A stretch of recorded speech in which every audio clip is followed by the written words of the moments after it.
Welcome to History of the Ancient Near East. I'm Justin Singleton. As we enter into the fourth week of the class, I hope that you're both enjoying the course and, of course, learning along the way. For this lecture, we're still in the early Bronze Age, but we're now moving to the southern Levant. Just as in the northern Levant, as we discuss the southern Levant, we're going to work from EB1 to EB4. And very similar to the northern Levant, this will include the southern unwalled villages, the process of urbanization and therefore fortification, but now different than the northern Levant.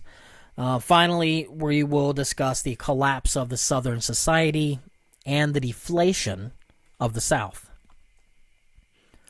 Now, the history of the southern Levant includes its ups and downs, as noted before. The early Bronze Age is a perfect example of the up aspect followed by a down aspect during EB4. This rise of social complexity in the southern Levant is seen at the very beginning of the early Bronze Age when we witness a change from one culture to another.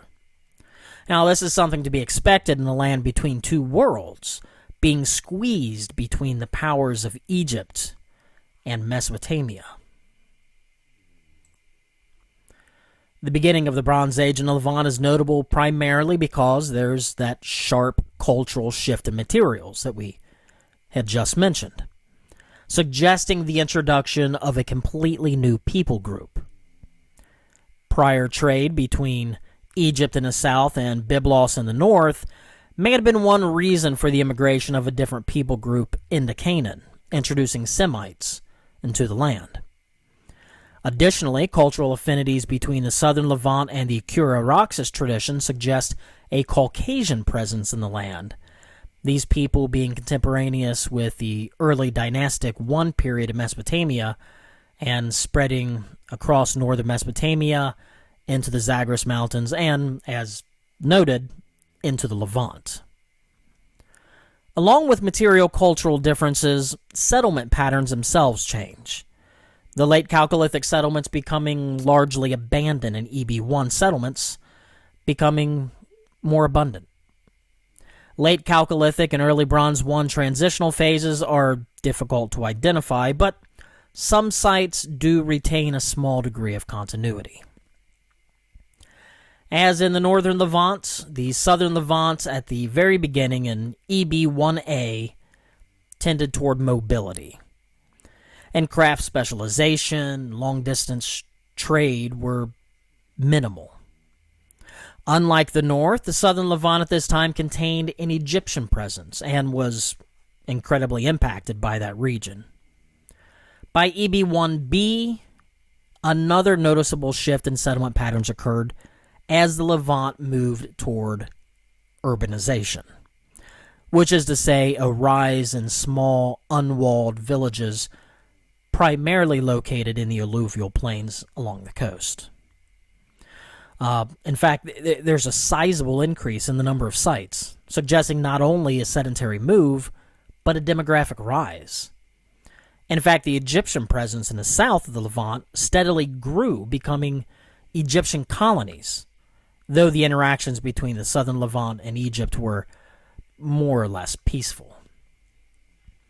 The very end of EB1, which is intertwined with historical events in late pre-dynastic Egypt, saw a four-tiered settlement ranking, including transitory settlements, small villages, then some large villages, and now, for the very first time, fortified villages with public buildings.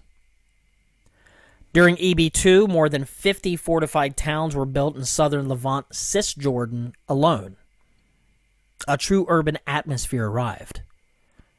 This urbanization process, much like as is seen in Mesopotamia, involved the abandonment of a significant number of EB1B sites for the safety and security of walled towns and cities, thus creating city-oriented territories with peripheral agricultural areas.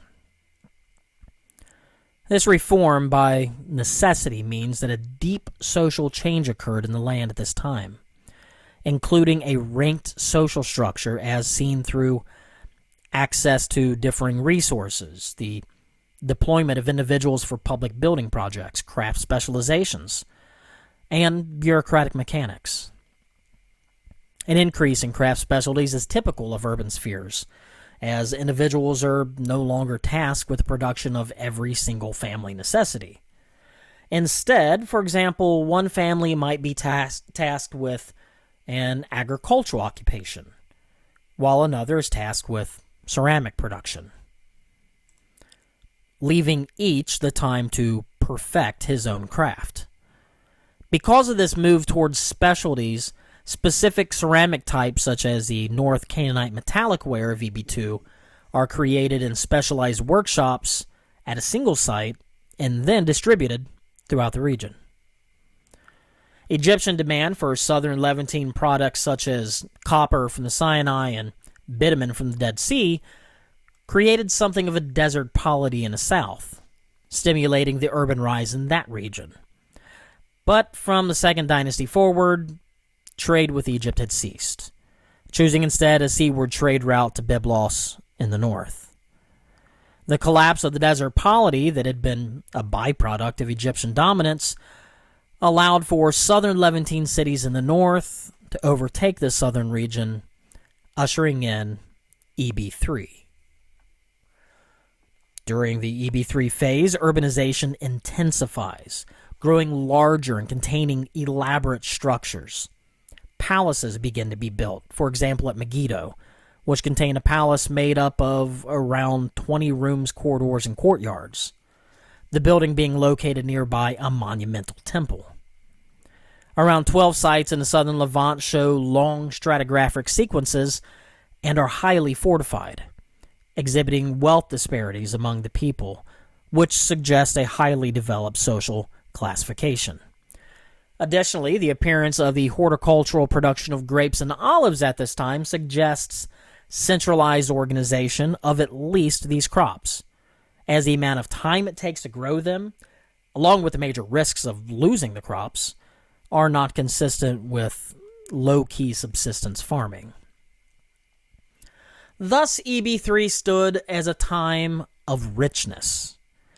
At this point in the history of the Bronze Age, the southern Levant is bubbling over with life.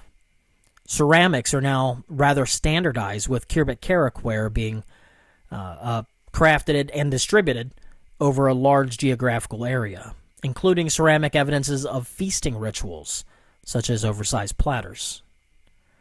Late EB3 reveals only a few highly fortified cities, along with rather large pastoral components, dispersed throughout the city's peripheries. Unfortunately, the drying phase that brought drought and hardship to the Akkadian Empire and to Egypt brought the same to much of the northern hemisphere, including the southern Levant. Though rainfall throughout the Chalcolithic and early Bronze Age actually increased, rain-fed agriculture is notoriously inconsistent, and the low-level agricultural technology within the southern Levant did not allow for the long-term climatic changes occurring toward the end of the early Bronze Age, surely causing more panic within the cities. Basically, just like everywhere else, they didn't yet know how to deal with these changes. Now, the growth of these key cities gave rise to what can be termed peer polity systems, types of proto-city-states where cities held sway over their peripheral territories. This led to competition, and it led to attempts to expand territorial influences during a time in which resources simply were not stable. The social power of early Bronze Age cities was dependent upon the centralized government's ability to control labor and amass resources. But with the changing climate, by the end of EB3, most of these once brilliant cities were no longer able to distribute goods to the populace. And upon their destruction, many were never rebuilt. The collapse of the southern Levant at the end of the early Bronze Age has been attributed to climate change, military campaigns from Egypt, and even invading Amorite immigrants. Now, none of these can be confirmed as the main culprit, though a changing climate and an already tense political situation surely added to the collapse. EB4 in the southern Levant was a deflated region. The large walled cities are no longer in use. In their place, very many small unwalled villages appear, much like the EB1 phase. The region was sparsely populated, though some walled cities did remain, such as Khirbet el Mayete. But walled cities were primarily found in the north. Rather than urban centers, the southern Levantine populace mainly consisted of mobile pastoralists and village dwellers, either living in small, undefended villages or in transitory encampments. The rise in the northern Levantine Eblite kingdom with their wool economy no doubt aided the south through trade of pastoralist produce, possibly even having a decisive impact on the south's shift. But the southern culture was never truly integrated into northern society. Instead, it continued as a semi-pastoral society. This was a shift in both the social order and the subsistence economy of the land that might be called a dark age. Except for only a few sites, most EB4 settlements are established at new locations, though the Transjordan region shows much more continuity. Pastoralism has always been an important aspect of ancient culture, and a symbiotic relationship between pastoralists and urban centers continued throughout EB3. The centralized governments of major cities made life easier for the people, and city life could become quite lucrative to both city dwellers and the agro-pastoralists who supplied goods to the cities. Now, it's suggested that the farmers and shepherds of EB2-3 societies in southern Levant simply represented alternate modes of living within the same societies, or rather a specialization within agricultural societies, and as such a move backward toward a semi-pastoralist lifestyle was not really a move backward, but simply a change in economics. While northern Levantine cities such as Ebla, rewarding southern pastoralists who supplied the growing northern economy with resources, the move to a semi-pastoral society was a productive decision. Nomadic pastoralists also had a place in the EB4 world, though very often these subcultures within the broader society have, as an economic aim, simply subsistence. These groups traverse the periphery, outside of established villages, following natural grazing opportunities, and sometimes lead from village to village. These nomads interact with village dwellers, trading both resources and information, and sometimes become involved in conflict with agro-pastoral groups. They're also sometimes evident in arid regions, such as the central Negev and Sinai, thus even interacting with groups outside of the southern Levant, such as Egypt. These nomads would include the biblical patriarch Abraham. Thus ends our journey through the early Bronze Age. Now, next time we'll be discussing the Middle to Late Bronze Ages, restarting once again with Mesopotamia. As always, feel free to reach out to me if you need anything. Thanks so much for listening.